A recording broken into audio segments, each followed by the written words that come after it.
اعوذ باللہ من الشیطان الرجیم، بسم اللہ الرحمن الرحیم۔ ایک بار کچھ صحابہ رضی اللہ اجمعین آپس میں حضرت محمد صلی اللہ علیہ وسلم سے زیادہ محبت کرنے کا اظہار آپس میں کر رہے تھے اور آپس میں یہ باتیں جتلا رہے تھے کہ ہم میں سے سب سے زیادہ محبت کون کرتا ہے۔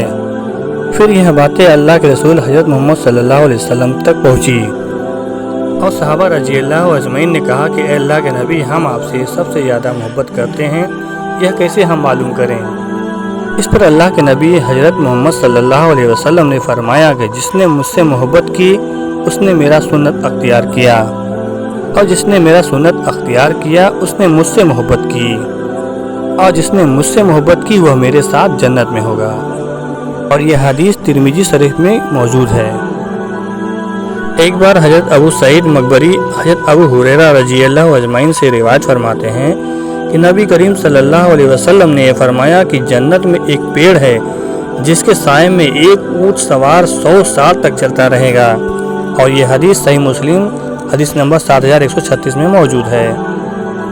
ایک اور حدیث حضرت ابو سعید خدری سے روایت ہے کہ نبی کریم صلی اللہ علیہ وسلم نے فرمایا، شان والا اللہ اہل جنت والوں سے فرمائے گا، اے اہل جنت، وہ کہیں گے لبیک اے ہمارے رب، جہ نصیب کی تیرے سامنے حاضر ہوں اور بھلائی تیرے ہاتھوں میں ہے۔ چنانچہ وہ فرمائے گا، کیا تم راضی ہو گئے ہو؟ تو وہ سب کہیں گے، اے ہمارے رب، ہم راضی کیوں نہ ہوں، جبکہ تو نے ہمیں وہ سب کچھ عطا کیا جو تو نے اپنی ساری مخلوق میں سے کسی کو نہیں دیا۔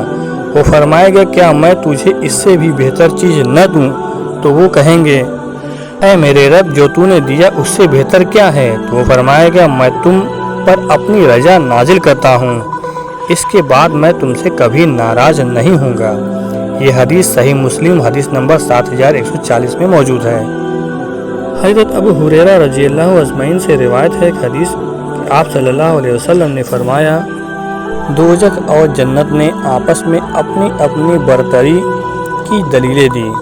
دوزخ نے کہا، مجھے جبر اور تکبر کرنے والوں کا ٹھکانہ ہونے کا ترجیح حاصل ہے۔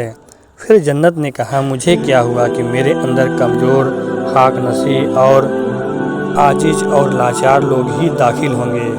شان والے اللہ نے جنت سے فرمایا، تو میری رحمت ہے، میں اپنے بندوں میں سے جس پر چاہوں گا تیرے لیے رحمت نازل کروں گا۔ اور دوزخ سے کہا، تو میرا عذاب ہے، میں اپنے بندوں میں سے جس کو چاہوں گا تیرے ذریعے سے عذاب دوں گا۔ اور تم دونوں کے لیے اتنی مخلوق ہے کہ جس سے تم بھر جاؤ گے، رہی آگ کی تو وہ پوری طرح سے نہیں بھرے گی۔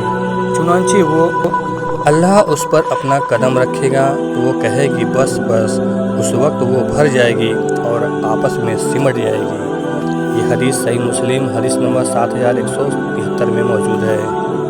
حضرت عبادہ بن صامت رضی اللہ اجمعین سے ایک حدیث ہے کہ نبی کریم صلی اللہ علیہ وسلم نے فرمایا، جنت میں 100 درجے ہیں اور ہر 2 درجے کے بیچ اتنا ہی فاصلہ ہے جتنا آسمان اور زمین کے بیچ ہے۔ درجے کے اعتبار سے فردوس کا اعلیٰ جنت ہے، اسی سے جنت کی 4 نہریں بہتی ہیں اور اسی کے اوپر عرش ہے۔ اس لیے جب بھی تم اللہ سے جنت مانگو تو جنت الفردوس مانگو۔ یہ تھی جنت کے متعلق کچھ حدیث جو ہم نے آپ کو سنائی۔